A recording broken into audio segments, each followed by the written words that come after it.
Hello and welcome to the Oneida County History Center's very first virtual lecture in our virtual lunchtime lecture series. We are very excited to have Barb Dunadee here today to be giving her presentation in search of what she left behind.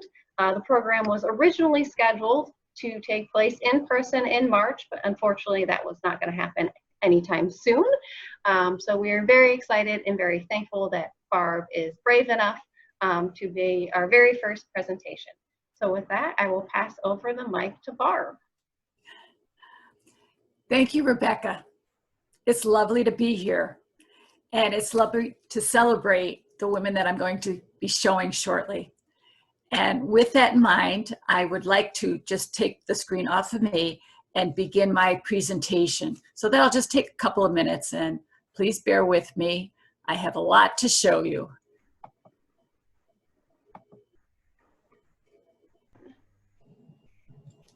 This presentation found roots in the two-volume series, Women Belong in History Books, 1700 to 1950, Herkimer and Oneida Counties, published in 2015 and 2016, edited by Jane Spellman.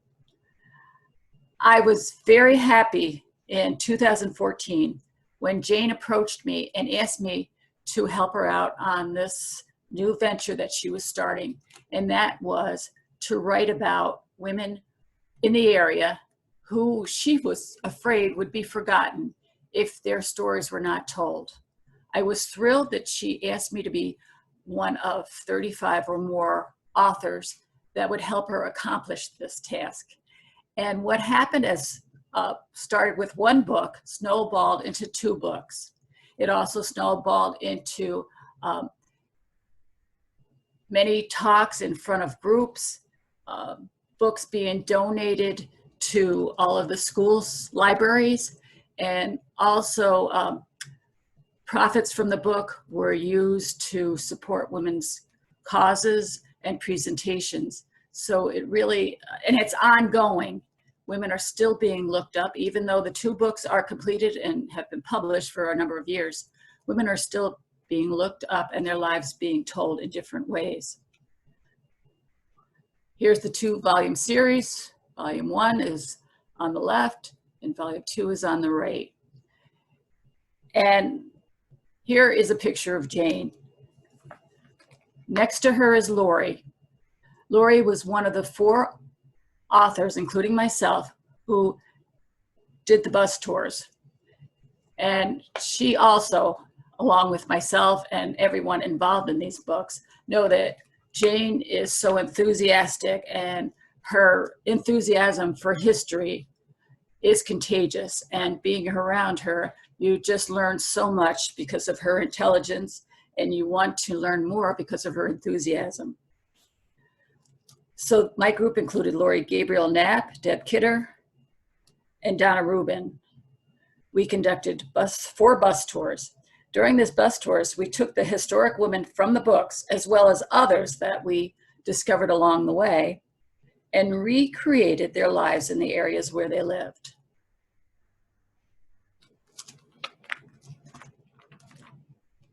The 4 bus tours, in 2017, we did a central Herkimer, which started at Fort Herkimer, then it went to Herkimer, the village of Herkimer, Middleville, Newport, Colebrook, Fairfield, Salisbury, Dodgeville, Little Falls, for a total of 75 miles. That's the one that's circle in white.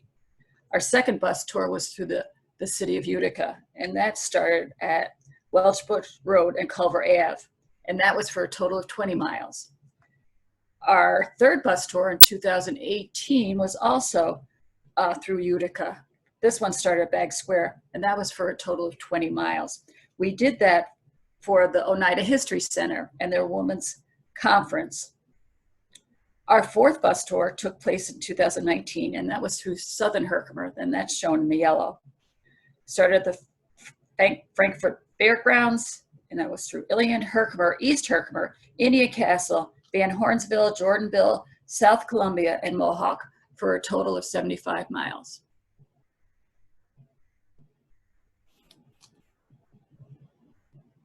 And I divided the ladies that we worked that we worked in discovering into categories. And the first category being the Valentines Pioneers at Fort Herkimer Church. And if you see the picture on the right, that's Don Fenner. He's part of the Fort Herkimer Association. And he gave us a tour of the church. And he's dressed in period costume. And we actually have a picture of the church there at the bottom left. That is a present day picture. And this church is on 5S in East Herkimer. It was built in 1756. Herkimer Home, which is above that, was a structure that was several hundred yards northeast of this building. The buildings were fortified, and they were safe havens when there was Indian attacks, or later on when there was Tory and Indian attacks, for the people to congregate, rush to, and be protected. So the first actual lady that I'd like to talk about is Catherine Herkimer. She was a young Palatine immigrant, and she received over 100 acres of land through the Burnetsfield patent. She married Johann Jost Herkimer, and together they raised 13 children. Can you imagine 13 children on the frontier? They carved out a home, which became fortified fortress for area settlers to seek refuge in times of danger. I have the name of Ernestina Starring, and we have the names in between. And I'll explain why there's so many names. She also lived around the Fort Herkimer area. Her first husband was in the local militia, and he was believed killed during a Tory and Indian attack. Her second husband, Bellinger, was also in the militia, and he died while gathering hay and being attacked in a Tory and Indian ambush. He's buried in the Fort Herkimer Cemetery. She and her third husband, Adam Starring, settled in the Fort Herkimer vicinity. There's a story, kind of a local legend, that her first husband was not really killed. He was captured by the Indians and brought to Canada and was a prisoner for several years. And upon his release, he came back and he saw from afar that Ernestina had a family and was very happy. So he left her and just moved on. And as I said, that's a local legend, but it makes Ernestina quite an interesting person. Dealing with history's upheavals. And we went to the Indian Castle Church, and we were given a tour by one of the ladies that is part of the organization that takes charge of this church. And as you can see by the plaque on the top right, it is part of the Mohawk Upper Castle Archaeological Site. It was built in 1769 by Sir William Johnson. And what was exciting about this is when we loved the tour of the church, we got to look in the back. There's a cemetery in the back, and we actually, Donna Rubin was able to locate Indian graves that were marked by iron crosses. And we were just so excited about that, to connect history with the actual location, present day. Okay, on the left side, we have Molly Brandt. And Molly is portrayed on a Canadian stamp that was issued April 14th, 1986, honoring her. Why a Canadian stamp when she was here in this area? Well, Molly was held in high esteem by the Iroquois and the British. Sir William Johnson, the superintendent of Indian affairs for the Northern District, often saw her influence in treaties and land dealings with area tribes. He and Molly had several children together also, and he was happy to, in his will, leave her land as well as all the children. So he passed away, and a year or so later, in August 1777, Molly sent word to the British forces surrounding Fort Stanwix that Tryon County militia was marching to give assistance to the fort. Now, that battle ensued. Molly fled to Canada. She, along with other tribesmen, fled to Canada, and they were in tough shape. And Molly fought hard to get the British to help them out. And she continued to be the connection between the British and Native Americans. That's why Molly was held in high esteem in Canada. Barb, could you talk a little bit louder, please? Sure, I'll turn up my volume. Thank you. Okay, now we have Nettie Smith.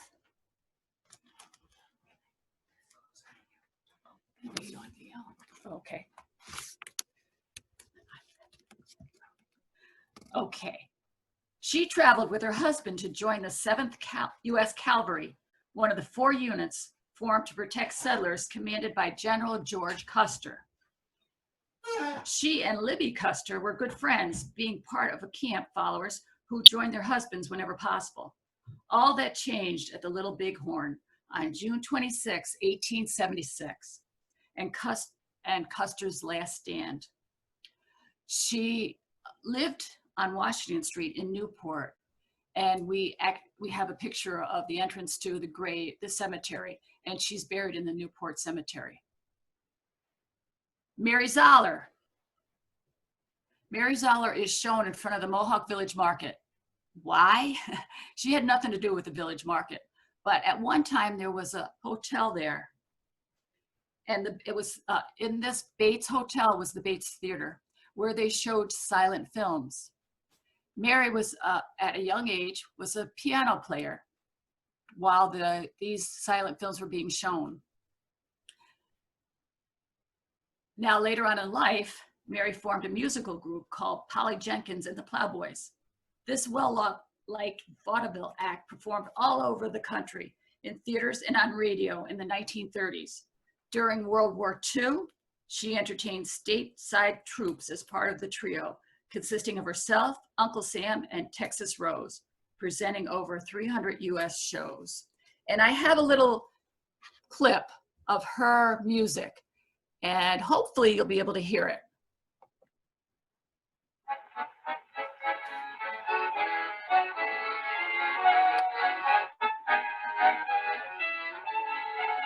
I'm gonna straddle my saddle and ride till I let loose some cowboy heart.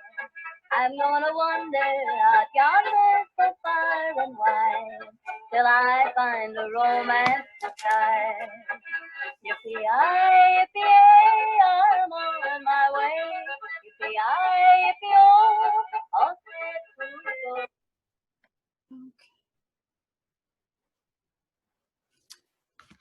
Helen Sperling. I have her with the Jewish Community Center. She was part of this center. When Helen was a young woman, she experienced the atrocities of containment in a concentration camp. She and her husband moved to Utica after the war. During her many talks to audiences in the region, she emphasized the lessons learned from the Holocaust, which promote peace and understanding. Next to her, there's Anna Marley, and I have her with Holy Trinity Monastery in Jordanville. And that ROCO stands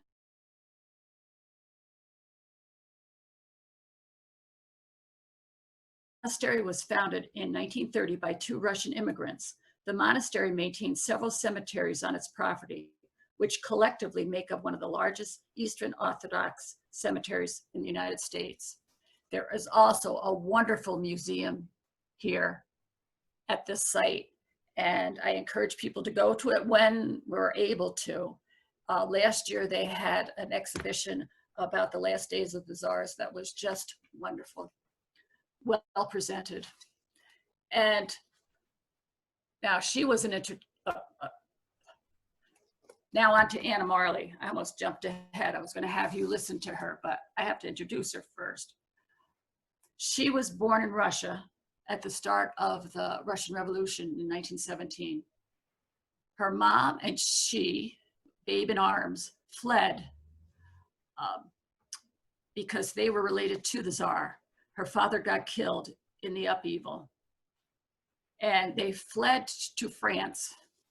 She became an entertainer, but as World War II began and Germany took over France, once again, she left.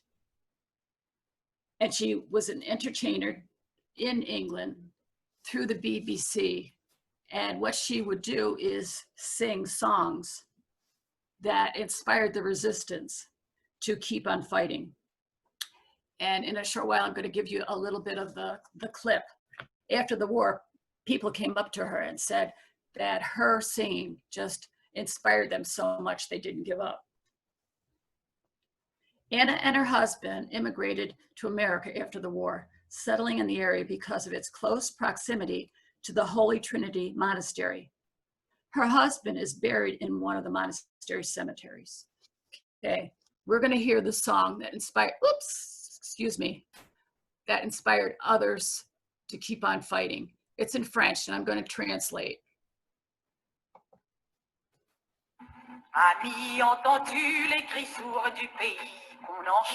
Mate, do you hear the dark flight of the crows over our plains?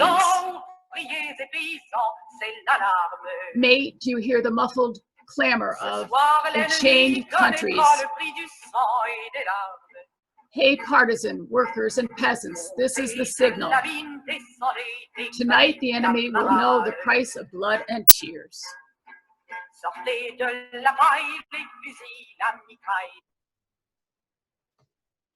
Next, the Ladies of Fountain Elms, which is a well-known site in Utica on Genesee Street. Fountain Elms was a gift by Alfred Munson to his daughter, Helen, and her husband, James Williams. The house was completed in 1852. It had the modern convenience of having indoor plumbing and had a furnace. Helen was a prolific 19th century collector of decorative and fine arts. She was well known for her generosity to individuals and the community. Rachel, with her sister Mariah, expanded their mother's art collection. They also adapted her civic-mindedness, giving large sums of money to local organizations. Both sisters married Proctors, Proctor brothers.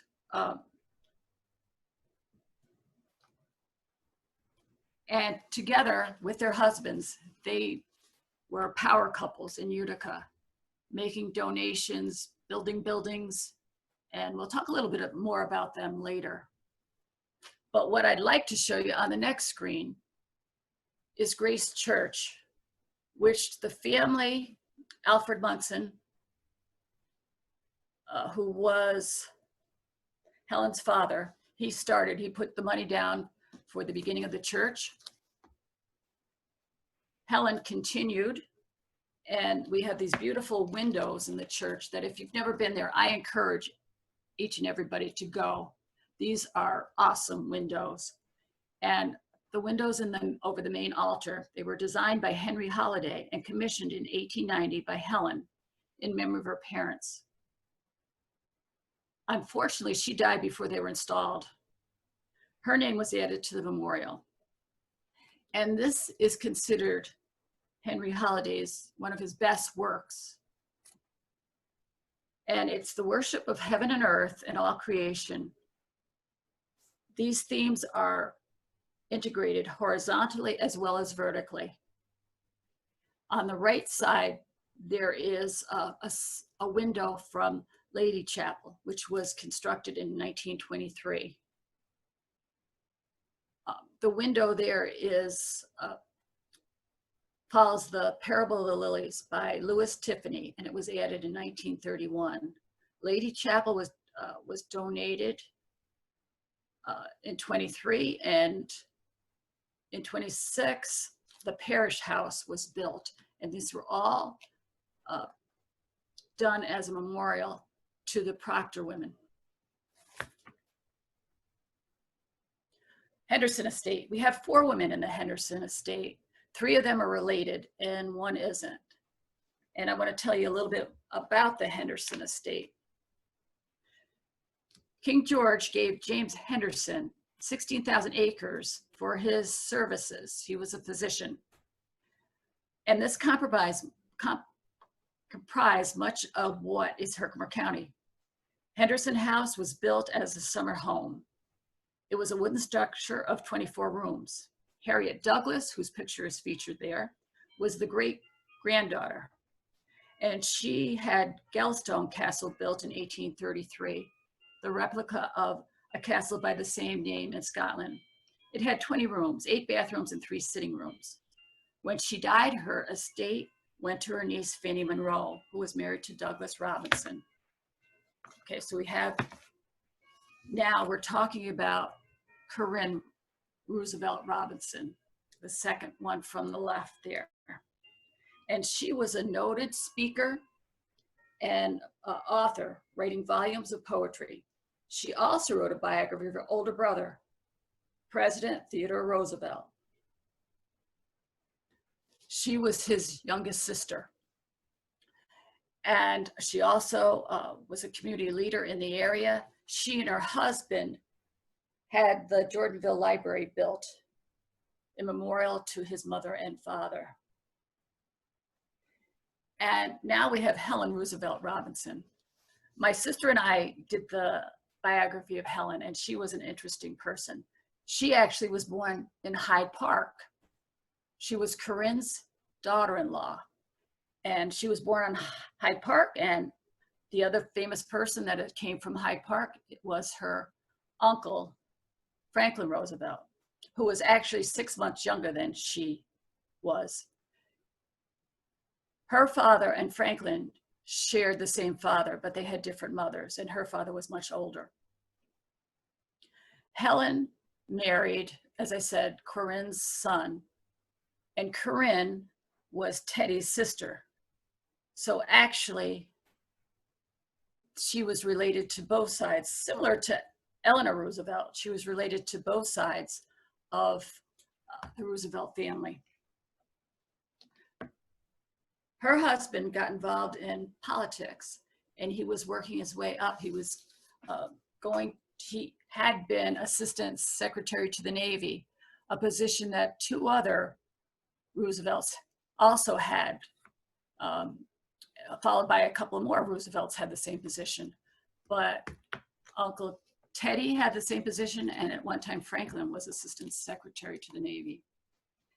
And unfortunately, he died before his wishes to achieve political fame occurred. But she enjoyed the area, and there's lots of stories about her. And one of the stories I want to tell is when my sister and I were researching, I went to the archives in Hyde Park, to the Roosevelt Library there, and was able actually to pull out a prayer book that she held at her wedding. And this prayer book was signed by her husband's uncle, which Teddy Roosevelt, who was president at the time. And in her wedding party, a pair that had not been married yet, but would be married within a year, were Franklin, so his signature was on the book, and Eleanor's signature was on the book. And my excitement, I couldn't contain that excitement to see this little book with such dignitaries, evidence of their lives there. The last person, Galena Visneskaya. And she was a world-renowned soprano named People's Artist of the Year in 1966 in the Soviet Union. She and her husband, conductor and celloist Mistilas Rostropovich, built a home on the Henderson estate in 1983 after they had been exiled from Russia.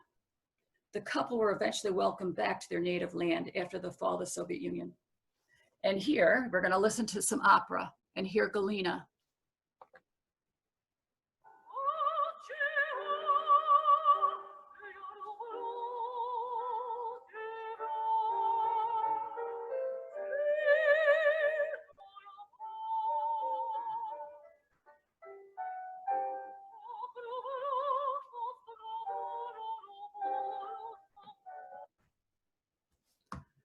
Top left is a picture of Galstone Castle. And down below is the Rostropovich Mansion. Unfortunately, Galstone Castle is in ruins now.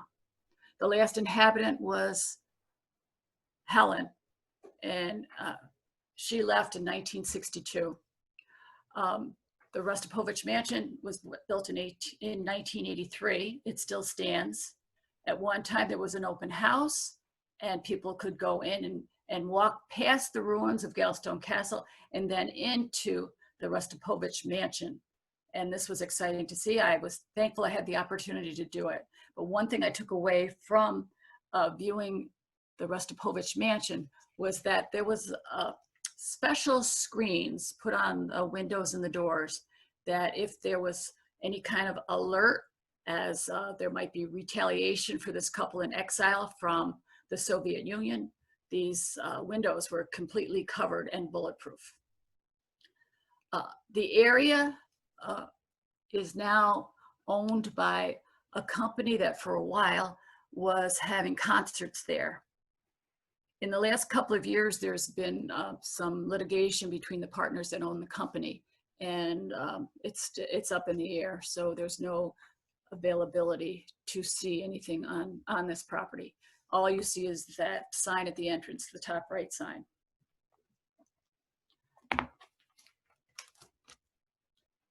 Okay, so now we have notable women with well-known names, and they're in front of three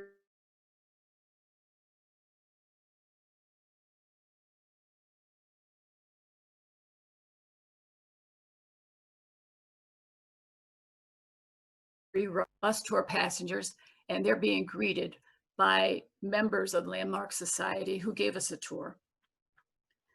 And I'd like to talk about Blandina, who was a writer, and she wrote many different types of articles in a range of publications. She was a regular contributor to the Observer Dispatch. Blandina's most popular book, A Sketch of Utica, published in 1895, was a reflection of earlier times, people and places. And actually, I would like to describe this place using her own words. In 1820, Judge Morris began to lay out the groundwork to plant the trees and shrubs on the part of Bleecker property, since known as Rutger Place at the head of John Street. In the family, the place never had a name of any pretense. It was, and is today, called The Hill, or Up on the Hill. Miller's Folly was a name given by many at the time. So remote was it from all neighbors and friends. A carriage seen crossing John Street Bridge was surely coming to the hill, for there was no other place to go through the muddy lane called John Street. Julia Seymour Conklin, she was actually Blandina's aunt, and she came to live in this place when she was an adult and having a family of her own. She was from a family of political prominence and wealth. She was married to Roscoe Conkling, who became a power broker in the Republican Party. She was the first regent for the newly formed Oneida chapter of the Daughters of the American Revolution. Next up, we have some other prominent names. And I'd like to point out on the left, the picture on the left, the Dutch Reformed Church in Herkimer. This had an interesting history. The first church built there was burned during the French and Indian War. The second church that was built in 1799 was burnt too in 1801. The third church was started in 1804. It lasted until 1834 when fire consumed it, as well as the county jail. This fire was started by a prisoner at the county jail. The existing structure was built in 1835. In 1912, the Lewis Comfort Tiffany Company of New York City completely redecorated the channel. This is a remarkable building, and if you're ever able to see the inside of it, it is something to see. Maria Spinner. She immigrated to America with her husband, Reverend John Peter Spinner, who became the head of the Dutch Reformed churches in Herkimer and Fort Herkimer. They had 9 children. Francis, the oldest, became Herkimer County Sheriff and Congressman. In 1861, President Lincoln appointed him treasurer, and he remained in this position through Presidents Johnson and Grant. He was the first to employ women to federal jobs. On the right, Sophia Bagg of Bagg Square and Bagg Hotel. You see there the memorial sign there that's left. The hotel no longer exists. She was married to Moses Bagg Jr., the second generation of family to run the Baggs Hotel. She helped organize the Oneida Missionary Society as well as the Maternal Society sewing bees held in the parlor of the hotel. She raised money for several charitable causes.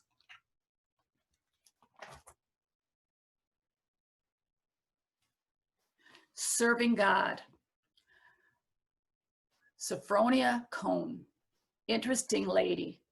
And I tried to locate some place where I could say that was significant in her life. And the place that I came up with is the street that she lived on and the view that she would have seen. This is Osborne Hill Road, also at one time called Farrington Hill Road. And she would wake up to this view every morning. And I think this is what grounded her in her faith and her compassion to helping others. She was the first female single missionary to Liberia, making the trip there in 1883 on the Jupiter, a ship carrying 70 free Black emigrants, as well as other missionary couples. She survived African fever and stayed alone behind when the remaining missionaries left. So here she was, a single woman left in this new continent with these other passengers on the boat. I think it showed a lot of courage on her part. And she was able to help out, organize the church, school, and a temperance society. On the right, we have Ellen Elizabeth Lavender, Mother Lavender. She was a former slave who preached about the need to be close to God and the need to give help to the poor. Every New Year's Day, she organized a meal to feed whoever wanted to attend because she believed that no one should start the new year hungry. And what I chose to locate Mother Lavender was an apartment that she lived in on Hotel Street. And as you can see, there's not much left to the apartment, but at one time, this would have been where she had her dinner. The dinner was moved because apartments couldn't accommodate. She was getting hundreds of people coming to the dinner. St. Marianna Molokai. Born Barbara Cope, she lived on Schuyler Street with her family until she became a postulant with the Sisters of the Third Order of St. Francis, eventually becoming Sister Marianna. She was instrumental in establishing St. Elizabeth's Hospital and St. Joseph's Hospital in Syracuse.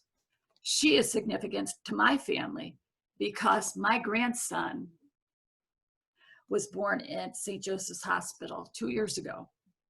So thank you, Sister Marianne.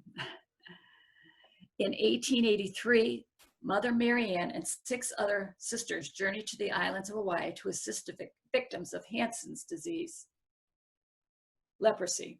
For her tireless devotion to her patients and faith, she was canonized as saint of the Catholic Church on October 21st, 2012. To the right is the garden dedicated to Sister Marianne, which was opened in 2017.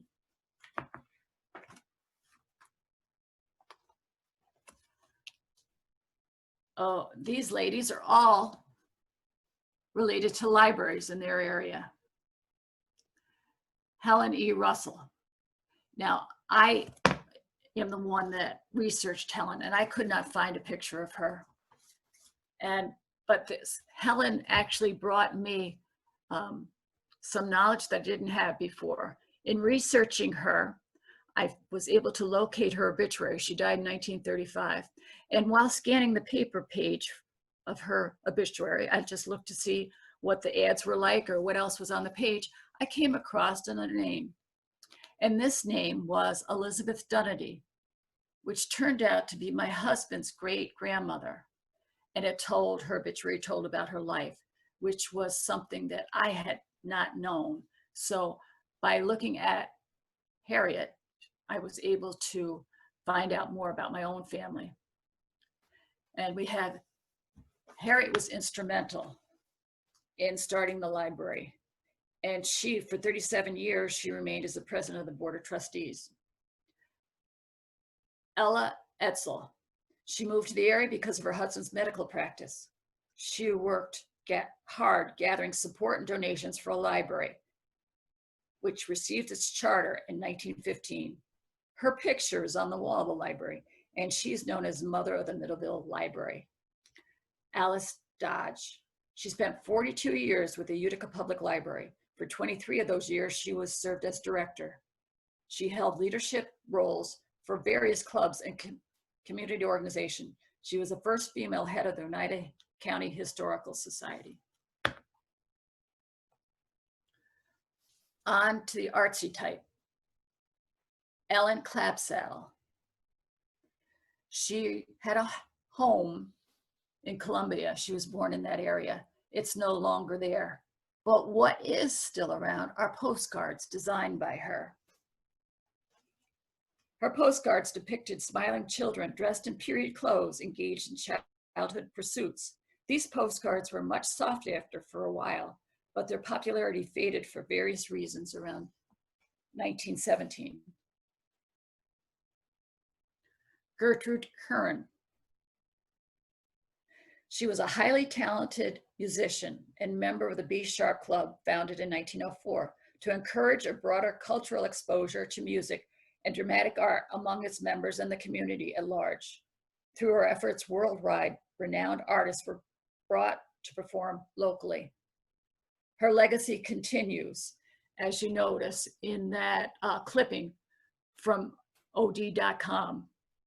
And it is about, it's an article from 2018 where it announces the Curran Music Scholarship, which still continues. So that was the 91st year. This would be the 93rd year of that scholarship. Grace Paul. She was an artist who for a time was head designer at Norcross Cards. She illustrated many children's books and wrote and illustrated several of her own. The picture on the top right is from one of her books, Pancakes for Breakfast. She bought the 1857 historic feed mill in Colebrook in 1954 and opened it as an art studio and antique shop. Its picture is on the left. Her sketch of it is on the right. Pullen Library contains several of her paintings and books. Pearl Nathan, she began the Broadway Theater League in 1957. She rallied public support to save the Stanley Theater when it was threatened with closure in 1974. She would stand at the top of the stairs, the large staircase in the Stanley at the end of the shows that took place, and would wish everyone farewell. And her portrait is on the second floor of the Stanley. Women involved in science. Mary Breed Hawley Myers was an interesting lady, and I'd like to read the caption that's under the picture. Mary Hawley Myers, known as Carlotta the Balloonist, as she began an ascension in 1885. Her husband, Charles Myers, is on the right. They bought the balloon house, which was built in 1878. They purchased it in 1889. It provided Carl, Mary, and daughter Bessie with spacious living quarters, room for a chemical laboratory, a printing press, carpentry, and machine shops, a loft for cutting out and storing balloons, gas generation equipment, shipping rooms, and water pumps. And here's a postcard from that time showing the balloon farm in the back and different balloons. I'm not sure if some of those balloons are painted on there, drawn on there, or they actually are ready to take off. But I'd like to read you. See, the book, it's a children's book down in the right-hand corner. Being an elementary teacher, I love children's book. And when I found this, I just had to buy it. And I'd like to read to you what's written at the end of it. This book is based on stories about the famous Myers family, Professor Carl Myers, who was the inventor and balloon maker. On Balloon Farm in Mohawk Valley, New York, he made balloons for his wife, the fearless and beautiful aeronaut, Carlotta. She was the most expert and popular balloonist in America during the 1880s. Carlotta made more ascensions in hydrogen balloons than any other aeronaut of her life. Her daughter Bessie became a balloonist too. She rode a sky cycle invented by her father. Bessie pedaled a dirigible inside huge tents and auditoriums across the country. Lois Wing Burl, another interesting scientist. As a graduate student in bacteriology at Cornell, she came up with a cleaning solution to purify milking machines. She married Loomis Burl, whose father had invented the automatic milking machine. They first lived at the Overlook Mansion, which you see there on the right, which was the home of Loomis's parents. They later moved to East Main Street in Little Falls.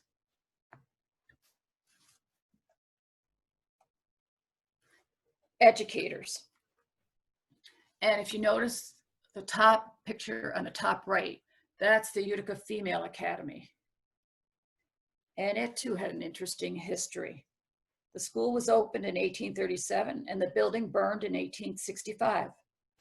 Around 1871, a new school opened. In 1875, the school was converted to Miss Piatt's school.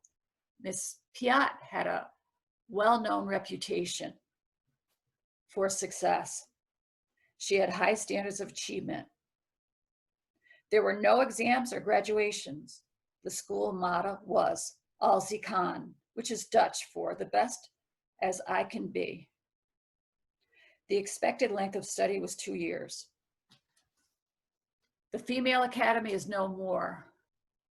It was replaced in the building below in the 1950s, which right now is occupied by the Veterans Outreach Center. More educators. Margaret Tuger.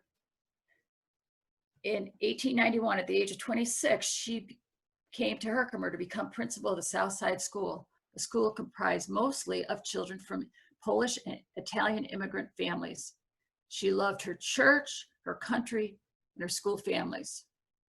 It was evident in the way she ran her school, known for her generosity as well as her school discipline and her parades.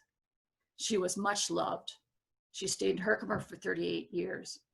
And what is behind her in the old former Tuger School, it is now a senior housing apartment complex, and it's on South Main Street in Herkimer. Loretta Douglas. Loretta Douglas is shown with the Ilion Municipal Building. This was the site of the Morgan Street School, which became the first Ilion High School. It's the buildings were not the same, but this is the site where the Morgan Street School and the first Ilion High School was. And she was the first principal of Ilion High School. She expected much from Ilion grads as future leaders. She later taught in Utica. This educator spent 46 years impacting countless lives. Writers. We have Alberta Dickinson. And if you notice the building below, take note of that. That is the Globe building. The Saturday Globe was the first illustrated newspaper in the US and started in 1881. Its size and readership grew at remarkable speed. In its heyday, it had a circulation of 200,000 copies. Circulation declined in the 1920s because of competition and the newspaper folded it in 1924. And this is the empty lot underneath the exit ramp on Genesee Street and 5S and Broad Street. Alberta Dickinson, her picture there, she's surrounded by men. In the bigger picture that this was cropped out of, there are more men that surround her. And this was kind of an example of how she was a single girl among all of these men who worked for the Globe. Alberta started at an early age working in the newspaper business, first in various positions for the Saturday Globe, and later writing articles for the Utica Observer-Dispatch. She is best remembered for her weekly column, People Worth Knowing. I used People Worth Knowing and Alberta Dickinson as a source for the lady that was on the last slide, Loretta Douglas. And much of my information was provided by Alberta. Marjorie Rawlings. She wrote novels with rural themes and settings. Her best known work, The Yearling, won a Pulitzer Prize for fiction in 1939. It was later made into a movie. The other book that's there, Cross Creek, was also made into a movie. She bought a farm in Van Hornsville while writing Sojourner. She enjoyed visiting the farm every year up until her death. We saw just a little bit of this farm passing by quickly, but what she left behind is books. Equal justice? Question mark. And I'd like, we don't have a picture of Martha Bradstreet, but we have here is a ruling by the Honorable Alfred Conklin, who was father of Roscoe Conklin. And it was about litigation that Martha brought to court about land matters. Martha challenged the legal status of married women who were not allowed to own property. At stake was a section of Cosby Manor that she believed was part of her inheritance. She proved herself adept at handling complicated property issues, using the courts to validate her claims and newspapers to sway public opinion. Now, what she was fighting over was land that was part of Cosby Manor. And the section that she talked about was 3 miles from the river, east as far as Genesee Street, and west as far as Barrack and Lafayette. This was a huge chunk of land. Martha eventually had some favorable rulings, but she didn't live long enough to. Solana Druce suffered years of mental and physical abuse from her husband. She brutally murdered him, involving her children in the heinous act. She was tried and executed on February 28, 1887 in Herkimer. This was the only execution ever to be held here, and Roxolana was the last woman hanged in New York State. Now, why should we put a murderer in this book? To show what times were like and the lack of rights that women had. Roxolana had no place to turn. Her husband was evidently mentally ill. There was no services for him, and there was no service for her. Thankfully, now we have some things that are in place to help such people as Roxolana and her husband. And I would like to read something that was written by Joyce Murphy in her article that was in Women Belong in History books about Roxolana. And this is a quote from Governor David B. Hill, who he was the one that had the last say about whether she was going to be hanged or not. And he decided to not commute her. The law of the state made by man is simply in harmony with the law of the Almighty, providing that a commutation would only result in more husband killers. So that's an example of what Roxolana faced, where women did not have voices. Organizations that supported women. The top of the list is the YWCA, still in existence today. Since its beginning, the YWCA has driven to create an environment of education and empowerment for women. Through the years, programs have focused on job training, social opportunities, physical well-being, and more recently on social justice and crisis intervention. And the buildings that are mentioned here, 16 Hopper Street used to be an apartment building and a boarding house for 10 women that operated through the YWCA. And in 1916, a building at 1000 Cornelia Street was purchased. 2017, the organization expanded to 7 Rutger Park, whose picture is in the lower right-hand corner there. Harriet Ackroyd was a businesswoman. She worked in the Utica Fire Insurance for 45 years. She was involved in the community and served as president and director of the YWCA. She was also part of Zonta, president of Zonta, trustee for the New Century Club, director of the Central School of Nursing, and head of part of the Oneida County Red Cross that trained and placed Gray ladies at Rhodes General Hospital for wounded soldiers during World War II. New Century Club is no longer in existence, but it was an important part of communication in the early part of the 20th century. This building still stands, and that's a recent picture, and the building is being renovated. This club was begun in order to meet the needs of Utica women who are eager for social center where members could share their interests, knowledge, and talents with other members. The club offered cultural, educational, and vocational services to its members and the community. And we have Ida Jane Butcher, who was very active in this club. And something that she wrote, she helped write, the outline history of Utica and vicinity that she wrote in 1900s, was a source that I used in looking for information to present here.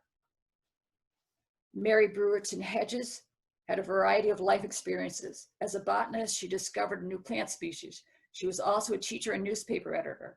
She conducted lectures at New Century Club on art, literature, and science. Okay, now we're getting more into equal rights and women's suffrage. And I wanted to talk about the woman on the left there, Paulina Wright Davis. Paulina, along with her husband, Francis Wright, organized an anti-slavery convention in Utica in 1835. A riotous mob attacked their house. After her husband's death in 1845, she relocated and remarried, becoming a leader in the National Women's Suffrage Association. The Una, a magazine publication founded by Paulina W. Davis in 1853, was widely recognized as the first periodical of the women's rights movement. To her right is Mechanics Hall, and I have pictures of the duo, Susan B. Anthony and Elizabeth Cady Stanton, who were powerhouses in the women's movement. And Mechanics Hall was built in 1837 and was the scene of political rallies and conventions. In 1861, Susan B. Anthony and 25 other abolitionists were not permitted to speak in Mechanics Hall in Utica.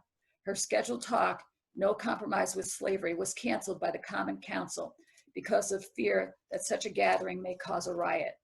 Now here we go, that was 1861. Here we go 5 years later, and this is what Anthony tells the crowd. There is nothing in the current Constitution that prevents women from voting or being elected delegates to the convention. Not too many years ago, a mob in Utica's Common Council stopped me from speaking in this very building. Now people are in sympathy with our cause and are willing to listen to what I have to say. Here's Mechanics Hall today. The building still stands, Oriskany and Hotel Streets. It's not in the greatest shape, but it's still there, and it has so much history. If walls could talk, this building would have a lot to say. Women's suffrage in Utica. I thought I would present a song while I showed these pictures and talked about a timeline. In 1894, Susan B. Anthony spoke at Utica Opera House, sponsored by the New Century Club. In 1899, the Utica Political Equality Club was formed. In 1912, New York State Women's Suffrage Convention was held in Utica at Genesee Hall. 1913 and 1914 were suffrage parades. There's a picture of one there. These took place on Genesee Street. 1915, Lucy Carlisle Watson carried the suffrage liberty torch through Utica. 1915 also, women's right to vote was defeated by popular vote in New York State. 1917, William Jennings Bryan and Carrie Chapman Catt addressed a crowd at Avon Theater. 1917, women's right to vote was approved by New York State voters. 1919, first convention of the New York State League of Women Voters took place at the Utica Hotel. 1920, 19th Amendment to the Constitution gave women the right to vote nationwide.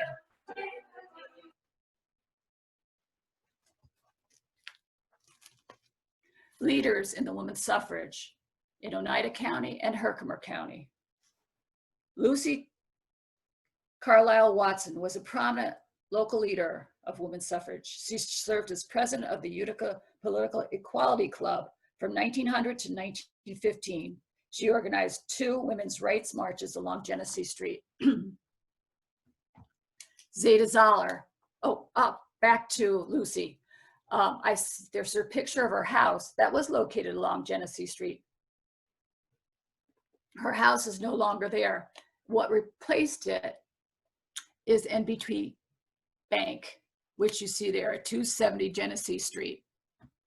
Zeta Zoller, I have her with the Herkimer County Humane Society, that she was instrumental in starting that.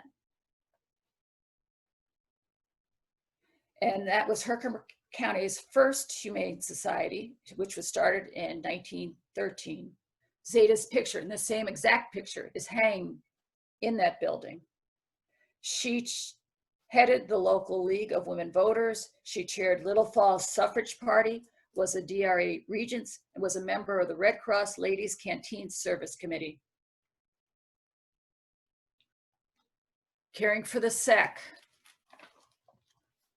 Grace Norris, who is by the depot in South Columbia, and one of these buildings still stands in that area. She received her MD degree in 1904.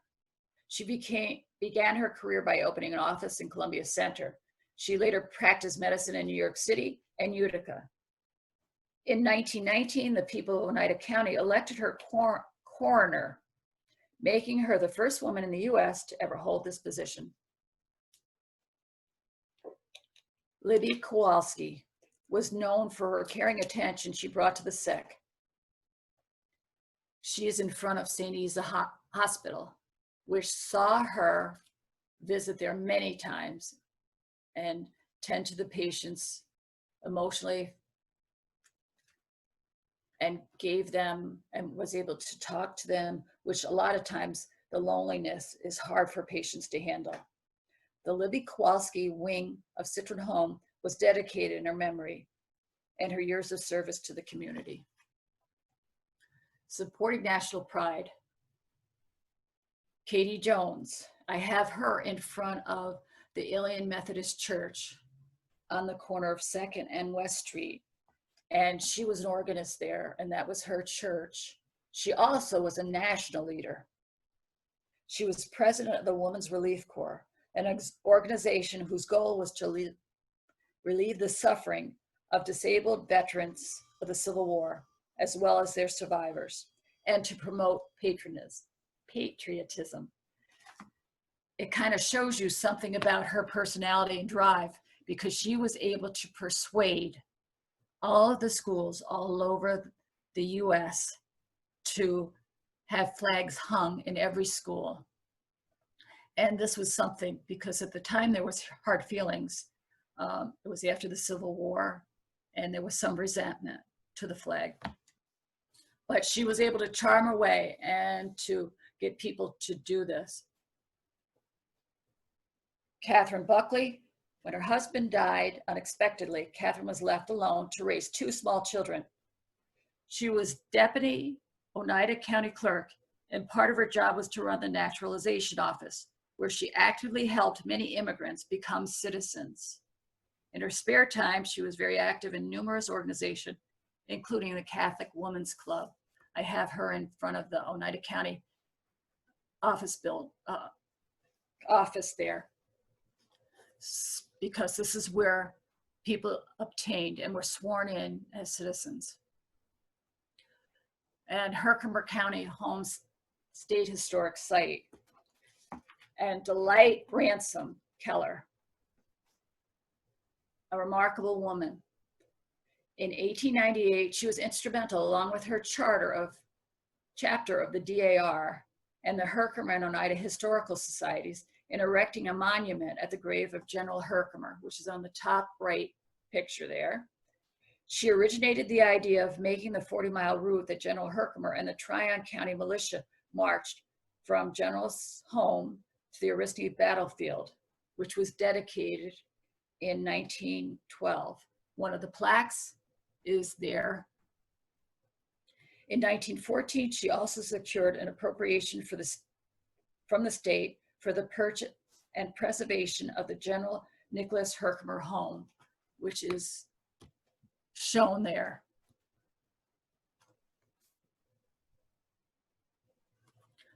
Philanthropists.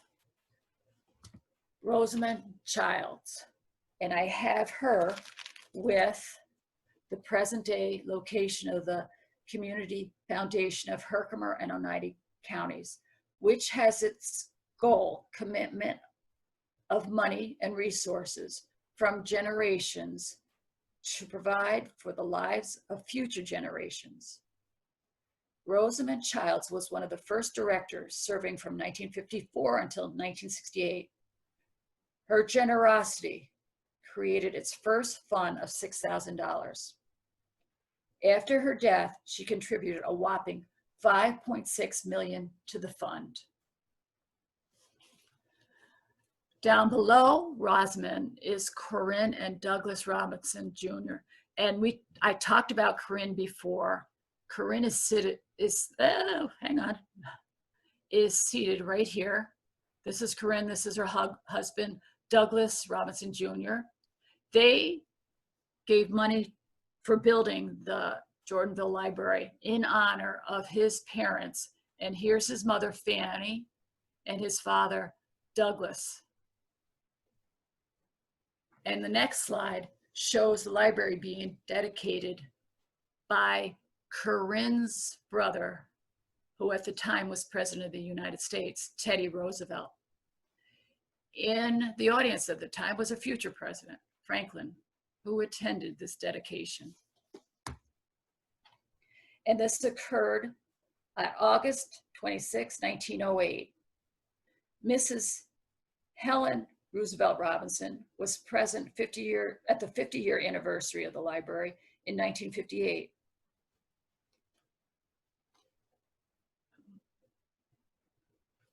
Okay, I talked about the Proctor ladies. Here they are with their husbands. Both sisters and husbands collectively gifted the land for the Utica Public Library.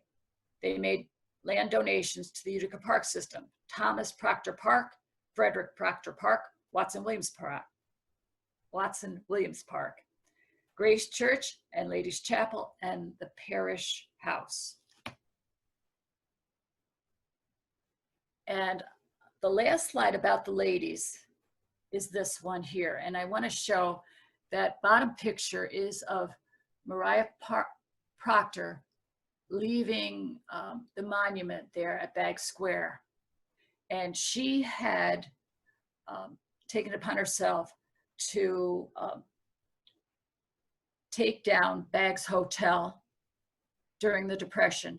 And she didn't have any heavy machinery brought in. She had laborers do it so that they could get money for jobs, as well as use the materials for fuel for cooking and heating in their homes. She gave money to the banks of Utica so they would not go bankrupt during the Depression. On the top, I wanted to read, this is on that building at the very top, and it says, Utica, an honorable and patriotic city from the earliest of days, let us keep up high standards. Okay. And the eagle is the eagle that she dedicated to her husband overlooking the parks. Now, Jane's goal was to present these ladies so they would not be forgotten. And in the books that were created, there is space for people to write about noteworthy people in their lives. And when I do this talk, I stress that it's important to write down before people are forgotten and times are forgotten. And all this information about loved ones, take the time to write it down. My last slide, I'm again showing the paths that we took for our bus tours. And there's a whole section of Oneida and Herkimer County that we have not explored. And we're looking to do more bus tours in the future to present more ladies in the spots where they created history. Again, thank you very much. Thank you. I want to extend my thanks one more time to Jane, who changed my life, and just keeps going, keeps giving back to the community in the form of revealing history. Thank you for listening, and I thank Rebecca too for asking me to do this. Okay, and I am at an end here.